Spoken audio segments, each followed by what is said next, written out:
Mid part of last year, Pastor Adam preached a sermon series on living your faith in your ordinary day-to-day life. But in his last sermon, he said that I'm sure there are some out there in the audience who God is calling to ordained ministry. And you owe it to yourself and you owe it to God to prayerfully ask yourself that question. I found my calling because this church spent one Sunday out of a year talking about calling and encouraging people to do that. Initially, when I felt the call to ministry, I had attended Explore the Calling here at church.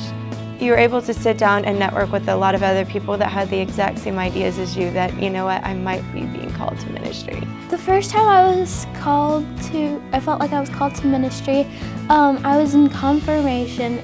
Pastor Adam was talking to us during our worship session, and once he was done talking, he had everyone in each group point to one person that they thought would be a good person in ministry, and everyone in my group pointed at me. My next step after being called to ministry was to join the church's group called MacTrack, Ministry as a Career Track. You just get a lot of information about pursuing your dreams as a pastor.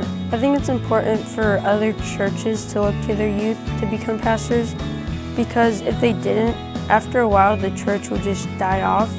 In our religion, it would kind of be lost in time, because like a story, if it's not passed down to each generation, it just gets lost.